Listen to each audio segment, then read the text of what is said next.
Hello, everyone, and welcome to the Cafe of Dreams presents the Master Mentor Series with your host, Lynn Kitchen. And I am so delighted to welcome each and every one of you here tonight for a special edition of the Master Mentor Series.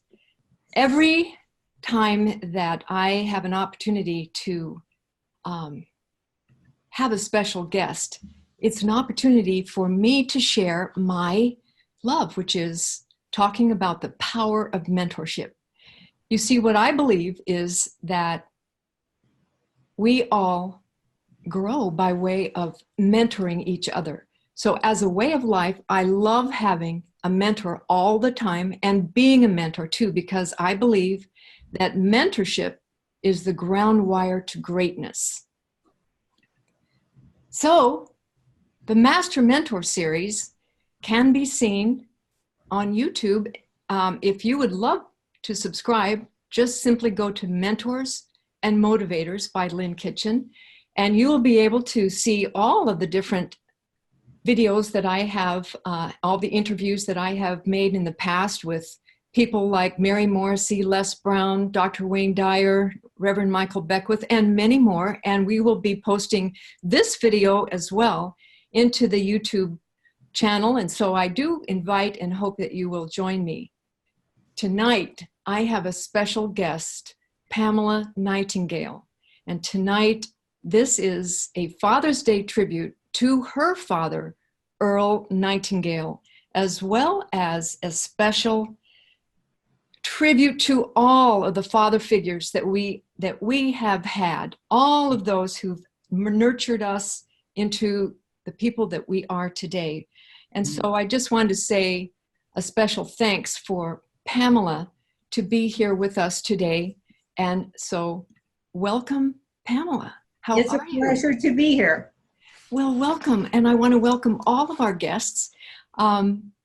This is a very, very special time for me to introduce Pamela to you, everyone. Thank you. I know that you all have been on some of our interviews and my interviews in the past, and I welcome you back again.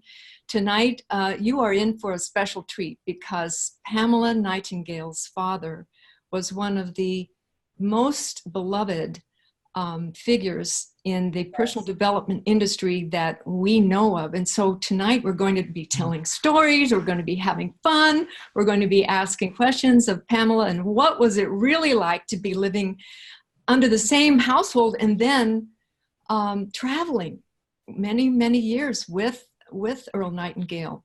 So Pamela, I really want to welcome you today. Thank you. It's a pleasure to be here. And it's a pleasure to honor my father and pay wonderful, honorable tribute to his memory.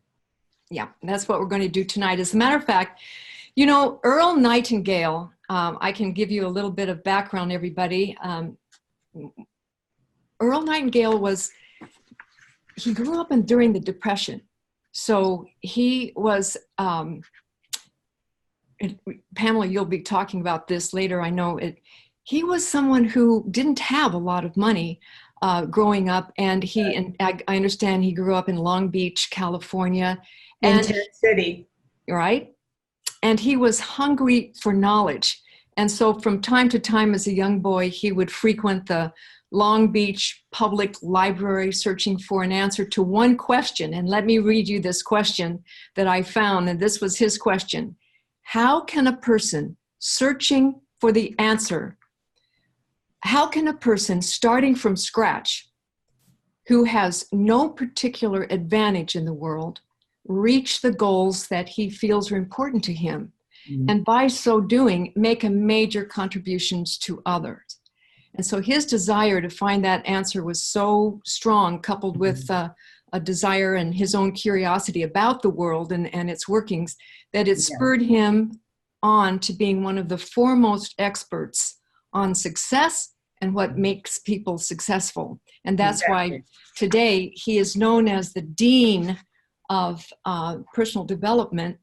And of course, he's known for being an American personality and a celebrity, a writer, a speaker, an author. And typically he dealt with subjects like developing the human character, motivation, excellence, and meaningful existence. Exactly. And we really have him to thank for a wonderful long legacy. But I'd like to ask you, Pamela, if you were asked, and I'm asking you now, how would you introduce your dad? I would formally introduce him as the most inspirational, fine, honorable, hilarious, not thinker, and an absolutely excellent present father. Well, I think that is going to be seen throughout our time together. And we have about an hour together, and I'm going to invite everybody to be thinking of questions. And if you have some questions that you would like to ask Pamela, you can put them in the chat, and in the last 10 or 15 minutes, we'll have some time to ask Pamela for some things that you would like to know. But let's begin with some wonderful pictures that you provided to me, Pamela. These are some pictures of your father mentor. And one of the things that I know that you love about your father was that he was such a mentor, not only to you, but to many, many people. Can you talk a little bit about the impact that you have seen him have? I think I should begin in the beginning. My grandmother, Nightingale. My grandfather, Nightingale, I never met. He deserted during the Great Depression and left for Canada. My grandmother raised the 3 boys in Tent City. She gave my father a little red wagon. He didn't have shoes. And he would go to the library with the wagon and load it up with books. And he would read and read and read. And then he and his brothers had a bicycle. My father had a bicycle route. And on that route, he noticed there were people that had, and then there were people that did not have. And that is what I think brought him to ask why. Because people that have choices. They have the freedom to choose healthcare for their family, the best schools for their family, dental, clothing, all the things that the have-nots did not have. And it raised a question. That's what posed the question. In his mind, he told me, was why they were the haves and why they were not. And then there were the have-nots. He was definitely have-not because he was raised in a tent with a one light bulb with a little chain attached to it. They ate at a soup kitchen. His clothes were donated from the people that donated during the Depression to the poor. He bathed in the public bathroom. He was a champion swimmer because he swam. They were on the beach, so he was an avid swimmer. And he was so educated. He started at the library, he told me, he started with reading the ancient philosophers and moved from there. He began at the beginning. And then at 17, he lied about his age and got into the Marines. And he didn't have a birth certificate, so they didn't question it. But he scored so highly intellectually and physically. He was physically, a champion swimmer. Yeah. And he had natural leadership qualities. He was stationed at Fort Ord in California, and from there he was deployed on the USS Arizona. And then that is, quite a story in itself. That's not a special story, but he was one of 15 Marines that survived at the age of 21. And that, I think that trauma, instead of having a negative effect on him, that's my grandmother on the right in the black dress. My mother my father has his hand on my mother's shoulder, and that's him in his Marine uniform. That's a beautiful, beautiful picture. And he was in the Marines for about 5 years. And I don't even... 5 or 6 years, actually. After Pearl Harbor, he was stationed at Camp Lejeune and trained the underwater demolition special forces team, which are today called Navy SEALs. And they were the people, he trained them because they would be the people that would go before the Navy docked on the beach. They would take out the enemy forces on the beach so that the Navy could land without losing a lot of casualties. So he trained those people at Camp Lejeune. He was a trainer there. I don't know what his rank was. Rank did not matter to him. It was what he did. And he did train those people, and then he was honorably discharged. He married my mother in 1942 in Phoenix, Arizona. Well, one of the things I think most people don't know about your father, Earl Nightingale, is that he was on Pearl Harbor, in Pearl Harbor on the Arizona. Could you tell us a little bit about that story, which is very dramatic? He was one of the few surviving. It was not dramatic. It was traumatic. He witnessed things that he wrote a letter to the President of the United States documenting that day and the following days. And I couldn't even get through it without becoming physically ill at the Smithsonian, because it was, once he started describing charred bodies and the carnage, and the Arizona went down so fast that I couldn't finish reading it. And his major ordered him to dive in the water, David Allen Shapley. Ordered him to dive into the water from off the boat and take his shoes off. The ship, and he took his shoes off. They were in their dress whites. David Allen Shapley, when he faltered, they could not come up because the water was in flames. So they helped each other not drown and get to shore. They got up on the shore, but they had to move into the jungle area because they couldn't breathe the air because it was black. It was total pollution. And they were discovered 2 days later on the beach. And my father was unharmed, and so was David Allen Shapley. And because David Allen Shapley helped my dad when he started to drown, and my dad helped Major Shapley when he started to drown, my brother is named David Allen after David Allen Shapley. That's right. You have a brother. Older brother. And we'll get to some of your childhood memories in a minute, but this memory of your father being a hero is quite amazing, and I want to underscore. I don't know if he was a hero that day, because he survived. He represented the Marines. But it was also a horrific experience because there were so many of his friends entombed in the Arizona that sank, that took them almost 18 to 21 days to die of CTO poisoning from oxygen that, is not being processed. You die of CO poisoning. And it was sad because he could hear them calling for help, but there was nothing they could do because the Arizona sank and the ships next to them caved in on the Arizona because the Japanese dropped the bomb down into the magazine. The Arizona sank, I believe in 15 to 18 minutes it went down.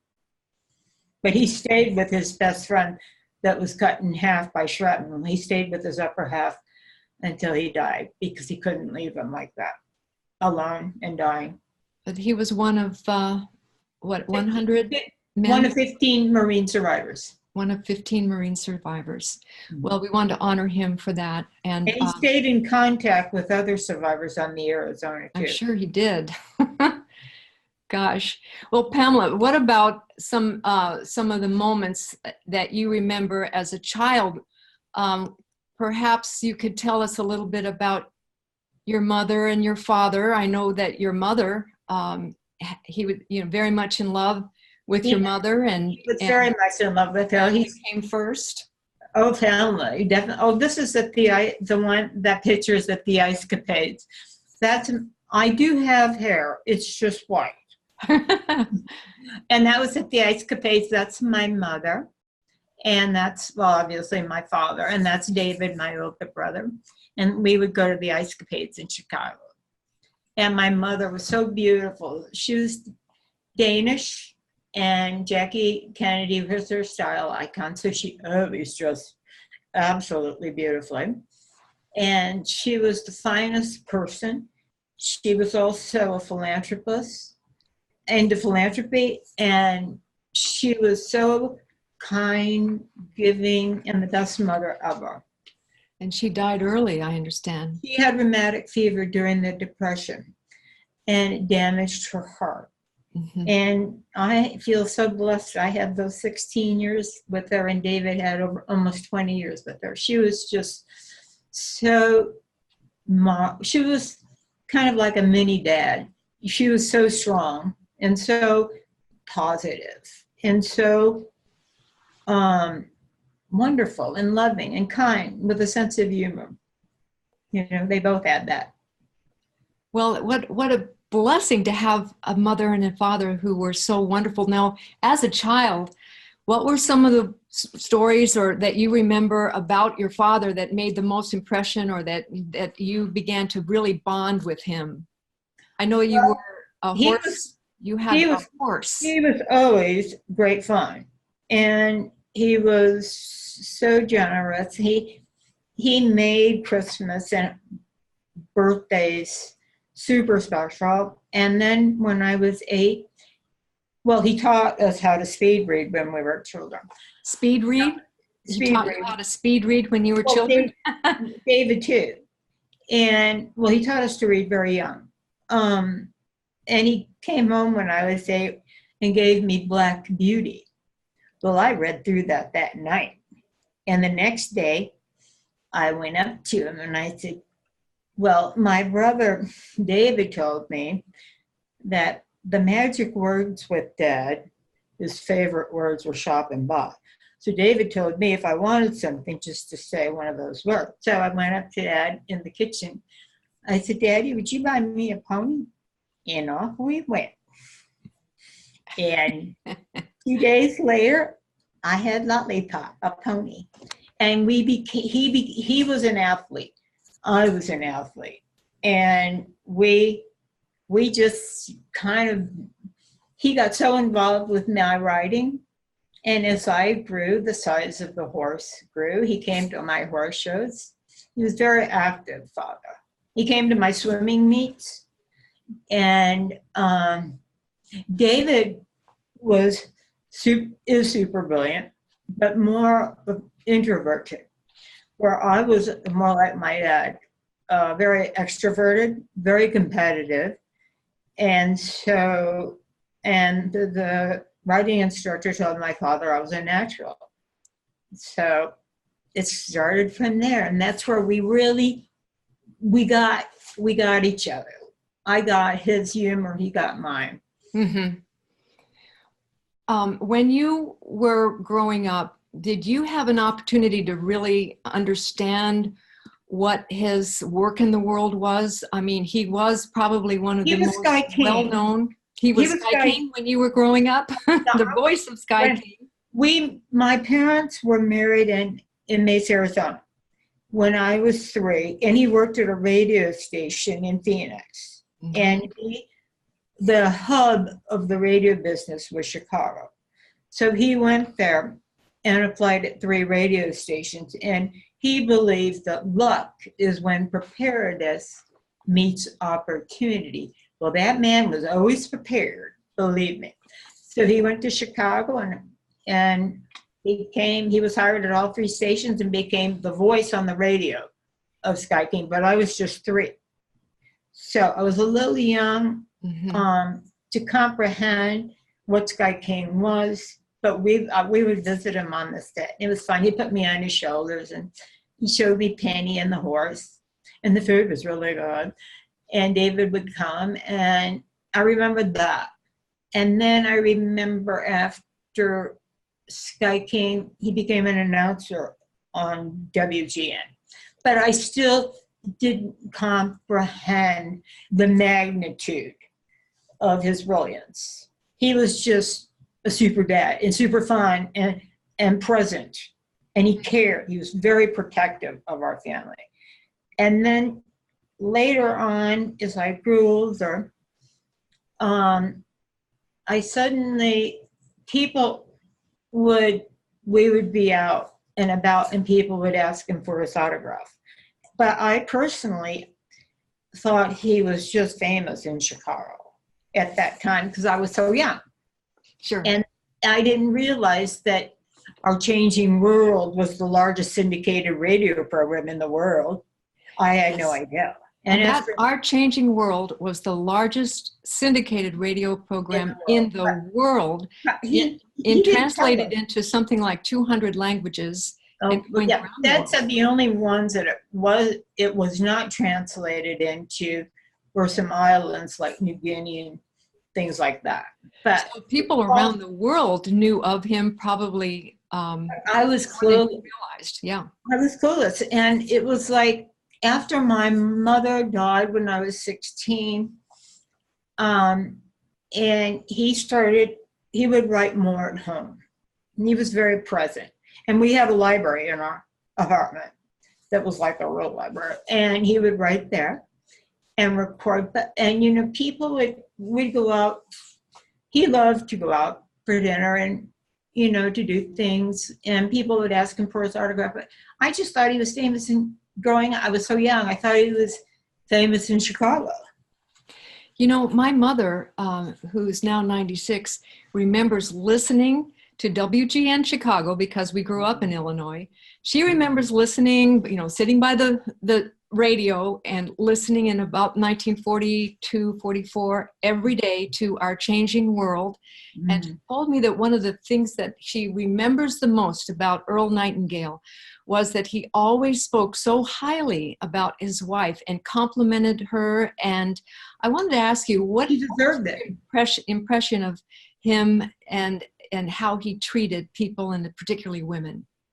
Oh, he loved women because his father, cut and ran when he was 11 and went back to Canada. My grandfather, Nightingale, is from Kensington, England. He migrated to Canada and then down to LA. So I never met my grandfather, and he honored women because his mother stayed and worked in a girdle factory to raise those 3 boys. And he honored women for that. And he always did.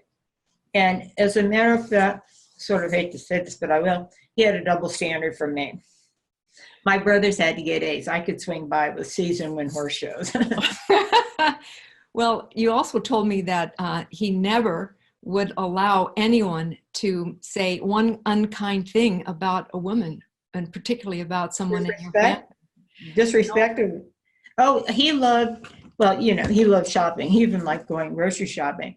And if someone disrespected, say a man disrespected his wife, he would call him on it, and his voice boomed. Or if someone was cruel to a child in public, he would call the authorities immediately. He loved children, and he was so into philanthropy. He gave to St. Jude's, and then he gave to the American Heart Association because of my mother, obviously. Mm-hmm. He gave to the Chicago Police Department, the Chicago Fire Department, because they saved me when the building I was in my first year in college burned down. They saved me. And he was really happy about that. Gosh, yes. That was not good.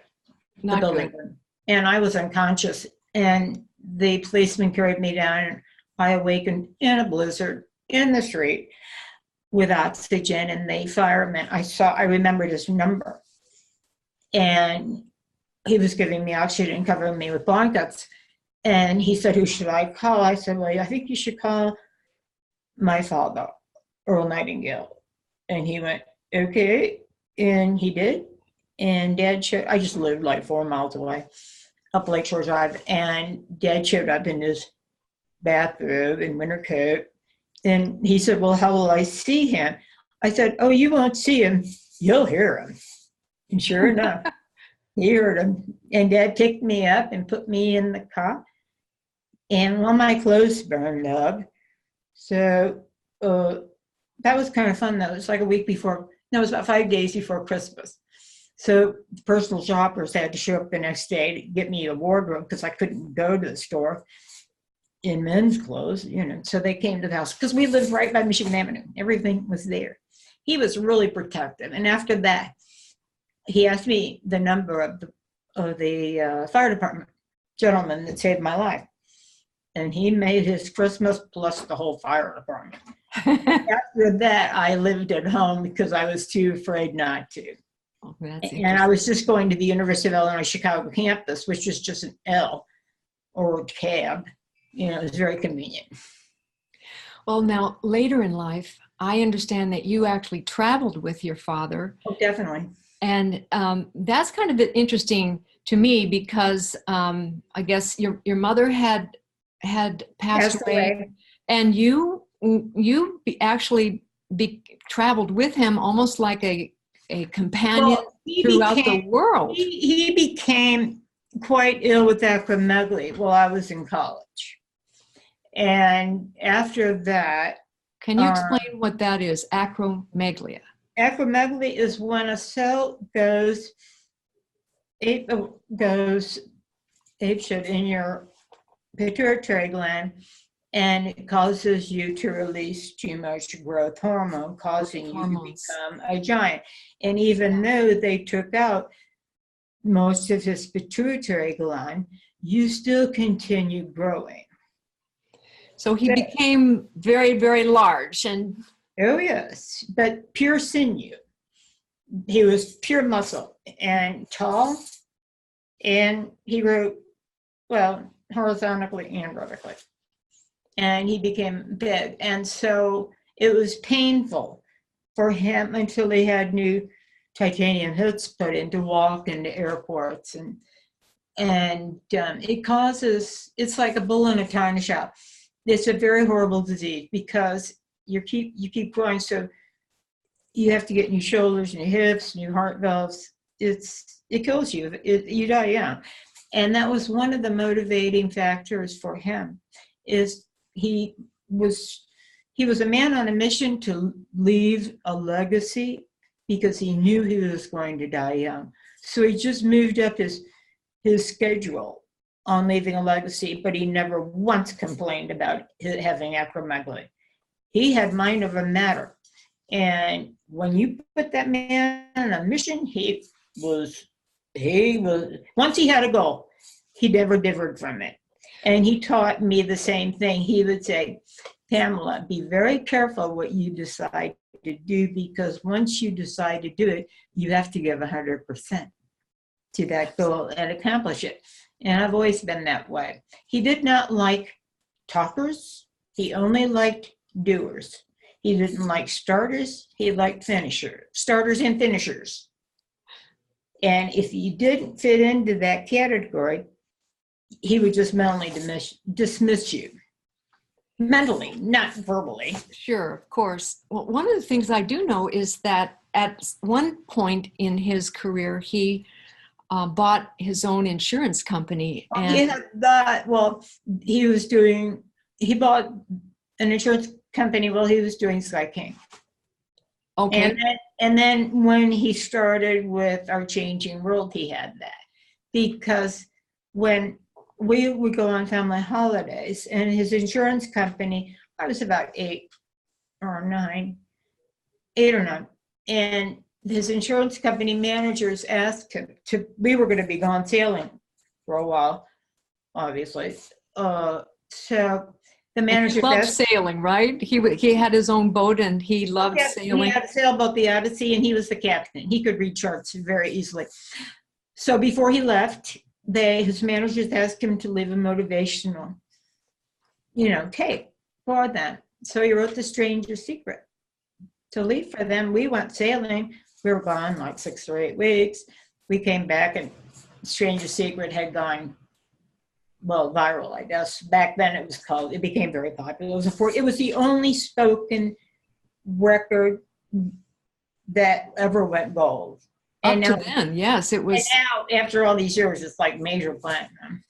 major Because platinum, but it sold over 1 million copies immediately in really fast. very, very fast. So the first spoken record, and like you said, To ever go gold. 45. Pardon me? It was the only spoken record in history to ever go gold. To ever go gold. Okay. Well, you know, The Strangest Secret then was just one of his daily motivations, correct? That he had. Well, that was not a daily thing. I think he put a lot of he put a lot of thought into that because he knew we were going to be gone. I see. And he didn't do anything accidentally. If he did something, he was a thinker, and he would put it. He thought, and he was very exact. And he always gave credit to people that he would quote, give credit to. And that he put a lot of effort into it because he had such a brain, his mind was so huge. And he just wrote so easily. If he thought it, he could write it. And he had You shared with me too that The Strangest Secret had special meaning to him because he thought about a quote from the Bible, correct? And that it. Sermon on the Mount. Pardon me? He quoted the Sermon on the Mount. The Sermon on the Mount was actually part of it, but the way he actually captured everyone's imagination, it's only a 30-minute or less audio tape, and it's still one of the #1 go-to motivational tapes in all of the personal development. And as a matter of fact, I think that's why your father has been called the Dean of Personal Development, because this one piece of genius audio tape has stood the time. As a matter of fact, it's still available, right, on YouTube? It's still the #1 bestseller at the company Nightingale Corporation, which is still very active. As a matter of fact, I was coached once that if I listened to The Strangest Secret every day for 30 days, that it would change my life. And I did, as in one day when I was listening to The Strangest Secret on YouTube, I happened to scroll down into the little fan club things, and I noticed that you were answering fan club mail. And so that's how I got in touch with you. I met you by way of that. I think people that are so motivated to leave a comment, they deserve a thank you from me. You know, they deserve to be thanked. And I have met so many fabulous, interesting people over the years because it's interesting. I mean, I'll go to Think and Grow Rich or all his recordings, and people will leave lovely, comments, and I believe they deserve to be thanked. Well, it's wonderful because it's a legacy that's alive. And I bet some people don't even know that your father is not alive. So powerful has impacted your life that they will actually leave a thank you then I will answer it because they deserve to be thanked, because I'm so fortunate. I grew up hearing him every day. And believe me, even as a child, when he would talk, what he said would be like carved on granite in my brain. And I'm so blessed that I have a fabulous memory because I remember what he would say.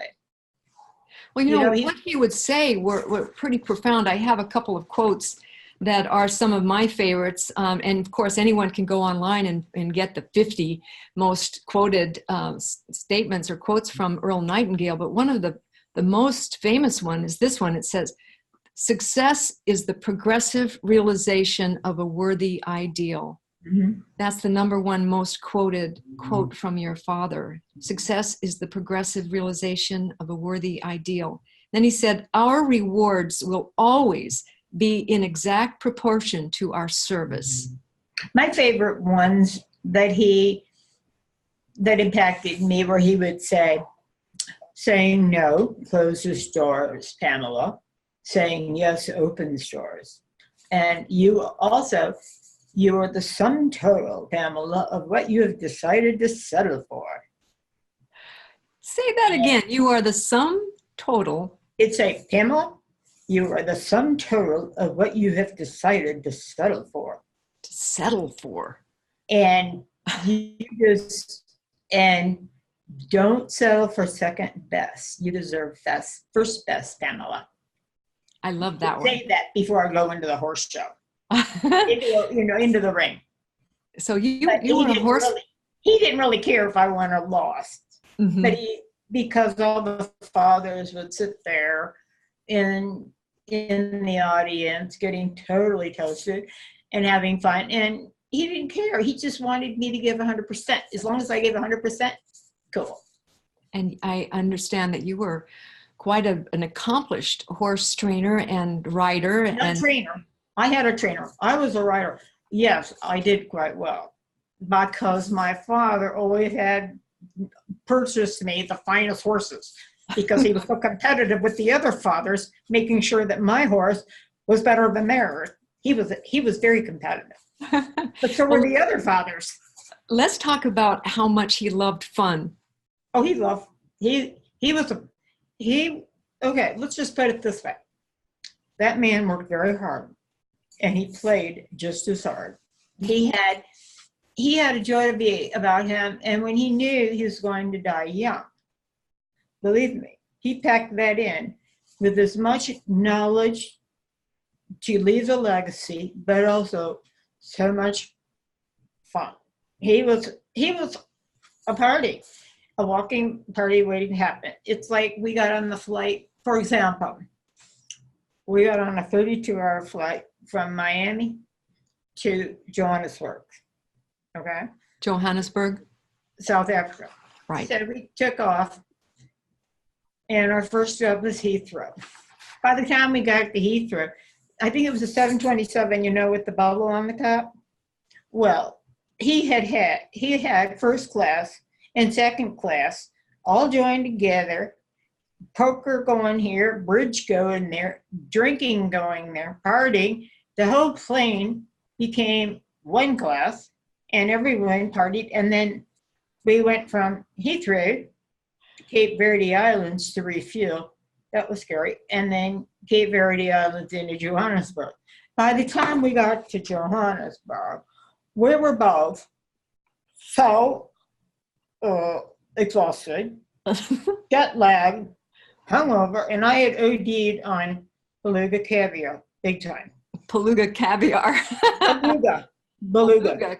That's what I So said. when I got into when I landed in Johannesburg, I'm going down the escalator. Oh, this is so embarrassing. I threw up beluga caviar all down the escalator. I feel sorry for the person that had to clean it up. But my father thought it was funny. We finally got to the hotel, and we were both shocked. We were just so exhausted. So he called down to the concierge and had them send up a doctor. And he gave us each a Seconal. We both slept for 24 hours straight. And then we went on, he spoke in Johannesburg, and then we went on to a bunch of safaris, which were totally fun. And then we went to Durban. And then and it was a party. And then we went to Cape Town, and he spoke all over. But one of the funniest, they didn't tell us when we left that about the black mamba, the second most poisonous snake in the world. And it hangs out in trees. It's 9 feet long. It can sliver faster than a human can run. And you're dead. It's a neurotoxin poison, so you're dead before you hit the ground. Dad was not happy about that. So he didn't get into the Range Rover the first day, but he went inside and bought me this huge leather hat in the gift department. And he told the Range Rover gentleman that had major guns to not go under any trees with me because he was really freaked out about that. Then he about these snakes that were there. Well, the black mamba drops out of trees and lands on you. So he bought me this huge hat. But no, we had fun on those. And we would sit out at night on the tundra, and it would be just pitch black, and you felt like you could touch the sky. And he taught me all the constellations, and he'd smoke a Cuban cigar. And he was fabulous. He was never boring. It must have been fun to Oh, travel that's with. Africa. This is Africa. Mm-hmm. That's Africa. So you would travel with your father. He loved the outdoor life. Mm-hmm. And here he's here with you and your brother traveling. No, David's not there. Oh, I'm sorry. Those people were part of the board of tourism that hired Dad to speak in South Africa. They were just, I don't remember their name. David didn't want to go. Or maybe David was working or in college. I don't know. But it was so much fun. And I galloped through pineapple fields bareback on a thoroughbred outside of Pretoria. And we it was beautiful. It was just, we just talked and talked, and he was so much fun. But just being around him, I felt like it was so educational. I mean, I have a PhD in EARL Nightingale, let's put it that way. Yes. Well, what was it like? You actually traveled with him as he spoke around the world into all these different speaking engagements all over. What was that like? I wouldn't go to India because they had the king cobra there. That freaked us out. So yes, it was great. It was fun. I was very shy I didn't want him introducing me, so he never did. But he would just go out there, and he never wrote a speech. He just went out. 10,000, 11,000 people.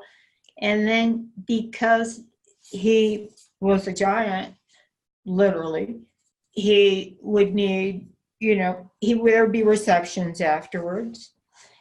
And he had such a magnetism about him that I could be surrounded by 500 people and I could tell the minute he walked in the room. Maybe it's because of my DNA, but I could feel his energy. People could feel it.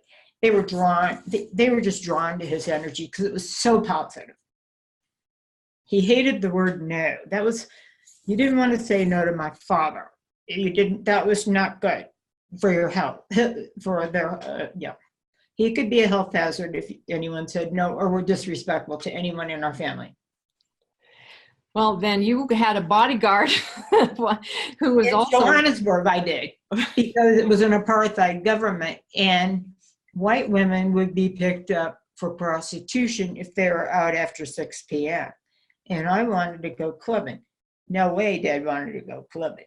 So he hired an Afrikaner, which was a huge, blonde Dutchman bodyguard that was almost as big as my dad, and he looked like Rambo, totally. And then I got to the club and all the other girls had bodyguards that looked,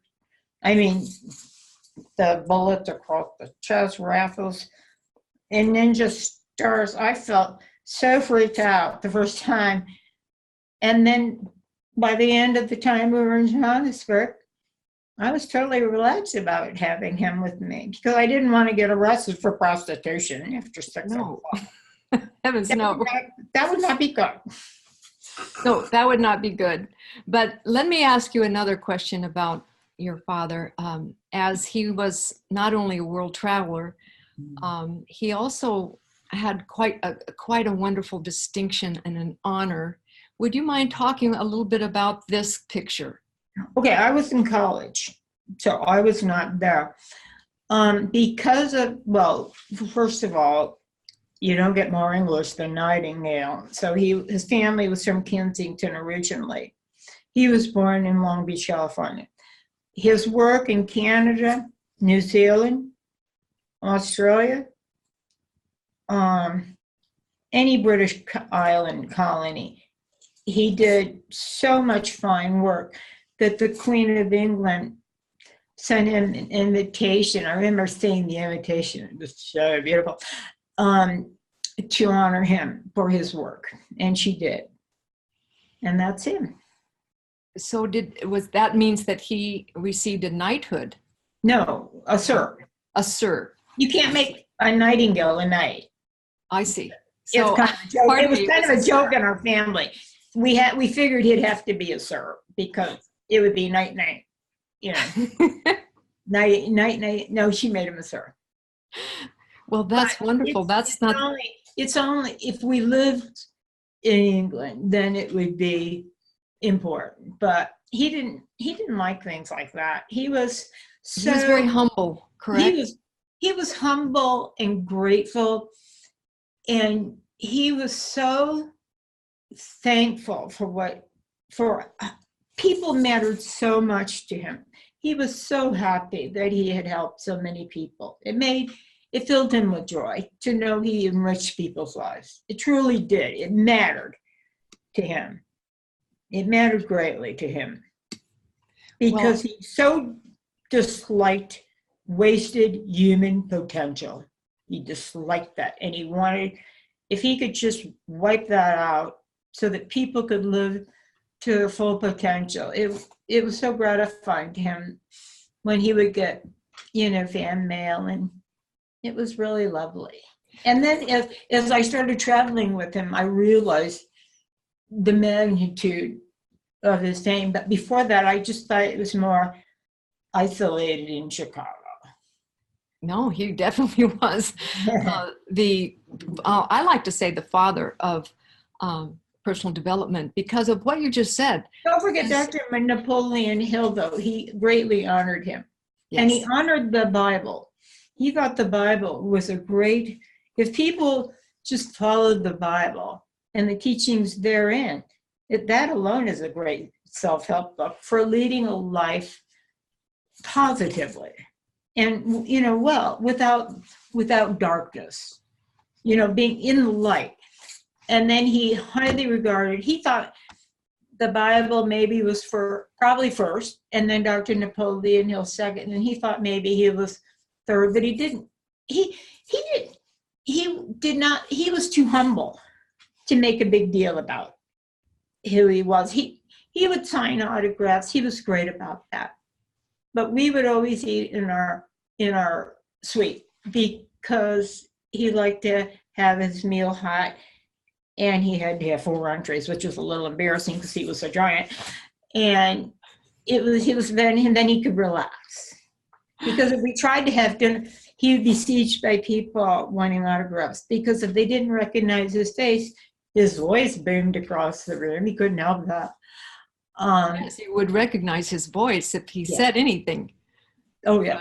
Yes. Sometimes he would have me order just so he could stay mute. But he was a fabulous teacher. Even when I was a little girl, he would read us bedtime stories, David and I, that would turn into sagas. And he would adapt, let's say, the Odyssey and the Iliad into children's book. Then it would go into sagas. And David and I would be like, every night, we would be looking forward to another. He was the best storyteller. And he would tuck me in at night. And before I'd go to school, he'd kiss me on my head. And before I'd go in the ring, he made sure my helmet was on. He'd go and make sure the strap was on. That's a father. Fun. That's a beautiful father. But he was hilarious. People couldn't believe how much fun he was. And he could tell a joke to perfection. He played the piano. He loved Nureyev in the ballet. He was an artist. That charcoal he did of my mother. He did caricatures that are so funny. He'd submit them. His best one he submitted to New Yorker magazine was of one man that looked like a total geek nerd, kind of very sloppy. And underneath it, he wrote the functional family. One person. It was so hysterical in one word. It was perfect. He had such a sense of humor. And my parents entertained a great deal. Poker night, bridge night, and I met a lot of people that were famous growing up that I didn't even know were famous. I'll bet you did. Would they have a lot of socializing and famous people in your house? Oh yeah, very social. There was a lot of socializing. Poker night, bridge night, and then parties. He was a party. That man could party. And I met as I grew older, I I remember meeting Norman Vincent Peale, Wayne Dyer. I met Napoleon Hill, but I was really young. I just said hello, probably. I met Deepak Chopra, you name it. I said Norman Vincent Peale, right? And a whole bunch of others that would Well, come I'm to sure that they all were impactful on you. And, you know, it's kind of interesting because in the media, these are the pictures that we remember of. We would go upstairs unless we would come down if they needed someone to fill in at a poker table or bridge. We had to learn bridge very young in case someone didn't show that we would fill in. But we didn't realize these people were that famous. And these they were pictures, just friends. these pictures that we see on the internet are also serious of your father. But that wasn't really, you're giving us such a wonderful view, a much more involved view of what he must have been, what he was like. Well, Sundays were his pajama day. He would be glued to, it was really funny. When we were young, we weren't allowed to have a TV in the house because he wanted us to read. Then he started doing commercials like for IBM and whoever, and then we got a TV everywhere. It was so funny. And then on Sundays, he loved watching anything with a ball or a puck. He was glued to the TV. He loved sports. Well, I want to just remind everybody that if you have a question for Pamela, please enter it into the chat, and I'll be happy to ask her your question. And so let's make sure that we have the last 5 or 10 minutes for that. So please feel free to write a question in the chat box now, or use the Q&A for Pamela, because I know that she's here to give you some insight of something that maybe you would like to ask. In the meantime, I remember a quote, one of my favorite quotes that Earl Nightingale, this made a big impact on me when I was selling books door to door, Pamela, and I was, studying all of the sales literature and it's positive thinking. And he said, a bad attitude is like a flat tire. You can't go anywhere till you change it. Well, he would say a positive attitude would be like a snowball going down a hill, and what happens, it keeps growing and growing and growing and growing by the time. And where a negative attitude was just like a piece of just black snow that just sat there moving. It just, because negative energy builds negative energy, which makes it even smaller, where a positive attitude would just grow and grow and grow and grow and grow. The only person in his whole life that I know he was afraid of was my Aunt Daisy, my mother's sister. Your mother's sister, why was he afraid of her? Because of the reasons for my mother divorcing him. But my Aunt Daisy warmed up as the years went by, and she totally forgave him. And they became friends, but she was the only person he was afraid of. She could be scary, but she was quite marvelous too. She was my mother's sister. Well, we do have, thank you, Pamela. We do have, we have one lovely comment. Thank you. Denise says, such wonderful stories. I am really enjoying the oral history. So yes, thank you, Denise. And then William asks, what was Earl Nightingale's favorite scripture from the Bible? Would you know? He loved the Sermon on the Mount. He loved that a great deal. I don't know if he would know, but he would quote the Bible, but he wouldn't say, oh, this is the number of this scripture from the book of, let's say, Mark or Job or whatever. He would quote the Bible, though. The Bible was a very important book to him, but he was very spiritual man. He loved Eastern religions, and he loved, he just was very, anything positive.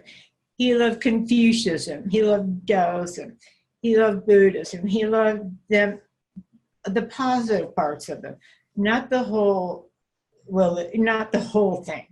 Mhm. He admired them as being great prophets. He admired Jesus a great deal as a great, great, great prophet and the Son of God. And he admired them. But I don't know if he ever decided on one religion, because he was so spiritually aware. That's beautiful. I have three more questions here popping up. One, Joy asks, what was perhaps a weak area that your father Earl might have been aware of and was working to change? A weak area in his health or in his work? Perhaps in his life or his character. Was there any area of weakness that you were aware of that he was trying to change or overcome? That's one of the questions. Well, that would probably be, he had a bit of anger management issues with people that were disrespectful. You told me that he would punch out their teeth. They did not behave in a gentlemanlike manner toward us. Or paparazzi that would try to take pictures of us as children. He tried a great deal. He would just instantly react. If a man, not a woman, women could get away with just about anything. If a man was disrespectful to my mother or me, they would lose their front teeth, they'd fly left. Or if a man was disrespectful in any way to anyone in our family or to him, if they, for an example, one day on Michigan Avenue, paparazzi was taking pictures of Dad and us behind him, and he told them not to do it, and the man said something really rude, and I think he called my dad an SOB, and my dad was a very large man. This man was not, and he wasn't too bright. Dad took his camera and threw it in the middle of Michigan Avenue, got run over many times. But I don't think he hit him. Yeah, because he didn't hit him because we were in the middle of Michigan Avenue. No, he tried to be more patient with people. But if a man, when we were on tour, would make a rude comment, I was really cute back then, about me in his presence, that was lewd, that was not good, very bad for him. Or if they made a comment about my mother's beauty and it was a rude comment, not the kind of question you pose to a lady. It would be bad for their health. And he was trying, and then he realized when he became larger that it wasn't a fair fight, and he would not be involved in a fair fight. That was his weakness, was his instant reaction, which he stopped doing. He stopped hitting people. Well, it didn't happen like all the time. It was very rare. Well, yeah, maybe. So he really was angry for reasons, a good reason. He was defending his values and his family. I have two questions. He lived by a very strong code of honor, and he expected people to behave like a gentleman and respect us. And if they crossed the line, not good. But then he did stop hitting people when it was no longer a fair fight, because he was quite big. So I just wanted to say that Joy says, I love that reply and I understand it. And she said, respect is everything. So we want to underscore that. Respect is everything. Big. That was big with him. Thank you, Pamela. And here's another question.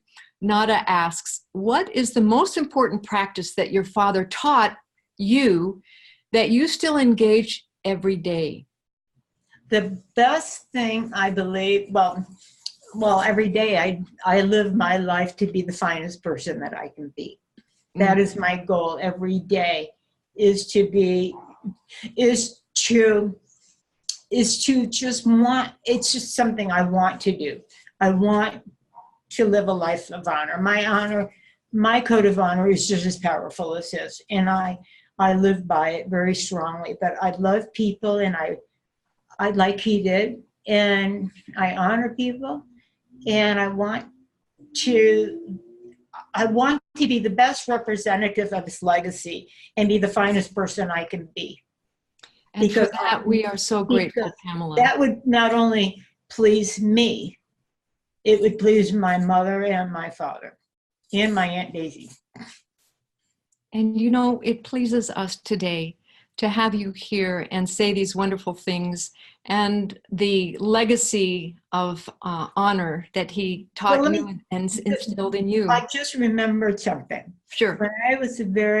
When we were young, he would say to us, because he knew our personalities would be formulated by the time we were 12. So establishing our moral compasses by then was extremely important to him.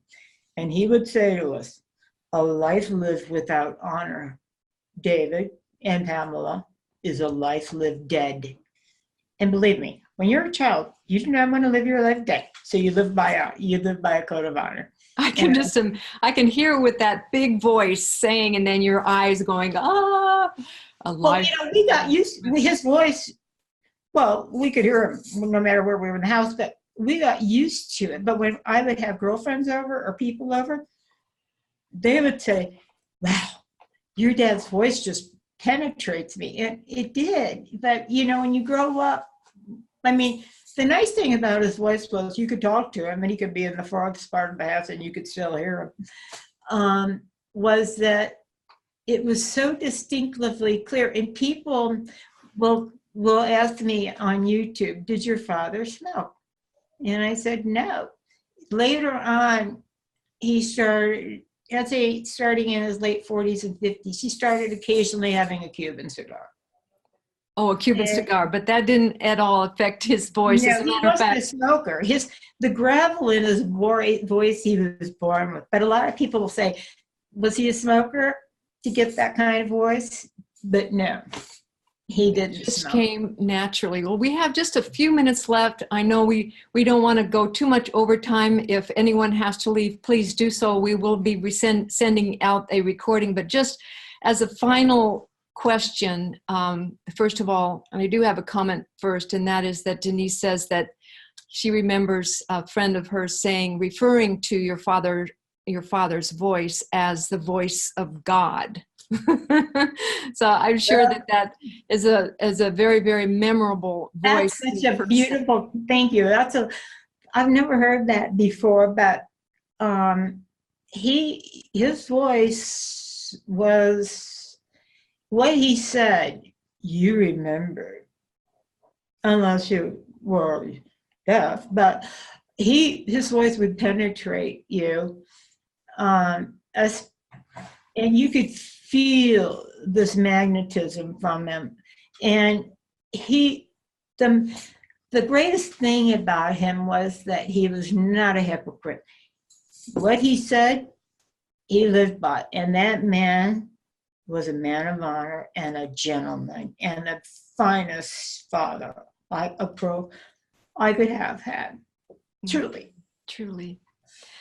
Well, we're so honored and blessed for you to share all of this with us tonight. One final question for the night, and that comes from, thank you for this question,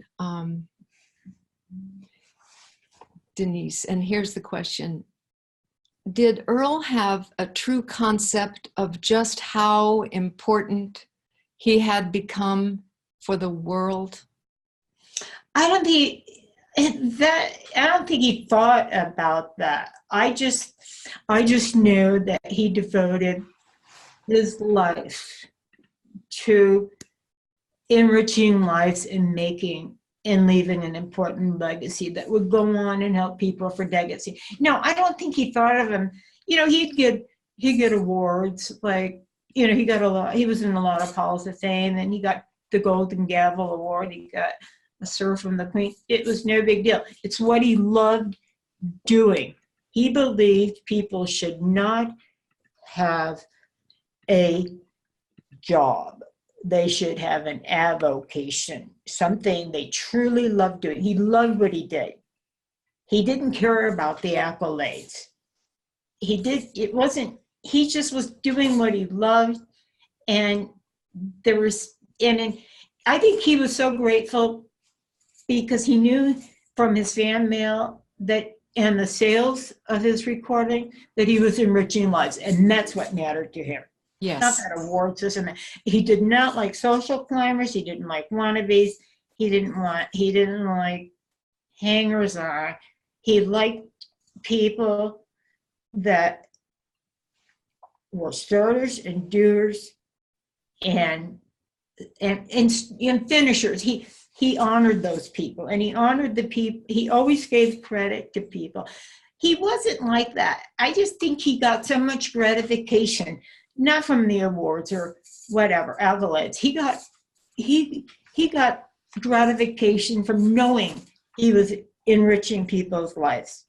You know, reminds me of one final quote that I'd like to end with. And before I do, just let me ask everybody who's watching, have you received value tonight? If so, put a yes in the chat. And let's thank Pamela Nightingale for her wonderful time here with us tonight.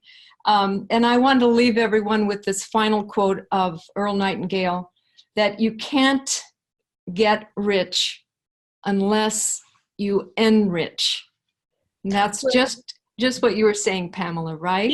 He would say to me, people think that having money will fill a void, when actually it creates voids. The only thing that will fill voids is love. And that's the kind of guy he was. He was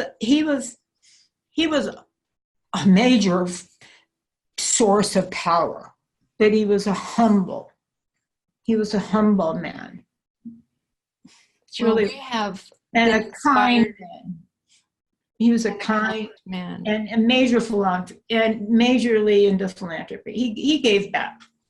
Well, look at this. Yes, so much value. Absolutely, yes. I love you, Pamela. Yes, it was wonderful. Thank you, Pamela. Yes, thank you. Fabulous. Thank you so much. You are wonderful. I feel so fortunate. No, I feel so fortunate to be his daughter that it's enough. Thank you. Well, we are so grateful to you, and I want to just now remind people that they can watch the famous audio tape on YouTube. It's just look up YouTube, Earl Nightingale, The Strangest Secret. I think the first one they should listen to is probably the Nightingale Conant story. The Nightingale Conant story. So go to nightingale.com. Right. Start with that and then go to The Strangest Secret. And thank you, everyone. Well, you're certainly I feel so blessed welcome. And thankful to have had such wonderful parents that I feel grateful that I was asked to be here today. Well, I am honored, and thank you so much for your time and your talent and your beauty and your recall and your stories and your good heart, Pamela. It's obvious that the apple doesn't fall far from the tree. Another thing that he would say when I was young. Okay. Giving is receiving, because when you give, you feel joy in your heart. And it's so true. It's so true. It is true, and I'm going to be joyous. That's why I so love answering. That's why I love answering his fan mail. Okay, bye everybody. Thank you so much, Pamela. You have been so wonderful tonight. And just as a reminder, thank you for asking me. You are so entirely welcome. Thank you for being here. And thank you, everyone, for being a part of the Cafe of Dreams Master Mentor Series. We hope that you've received value. Thank you. Please, again, subscribe to the YouTube if you'd like to see this and other interviews. I got tears in my eyes. I'm so grateful for having the parents I did. Well, thank you, Pamela. Thank you so much. And bye. Now we'll say goodbye until the next time. Thank you. I think I'm going to cry now. Okay, goodbye. Okay, let's all cry. Okay. No, I'm so grateful. It's a happy cry. It's a And happy cry. it's Father's Day. Happy Happy Father's Father's Day. Daddy, Happy you Father's deserve Day, it. dads. We're all dads and all father mentors. Oh, yes. Thank you. Thank you. Thanks, everyone. Bye, Thank you for Dad. being with us. Bye, Mom. Bye, Aunt Daisy. See Bye ya. for now. See ya. Okay, how do I get the hell out of Good here? night. Bye, darling.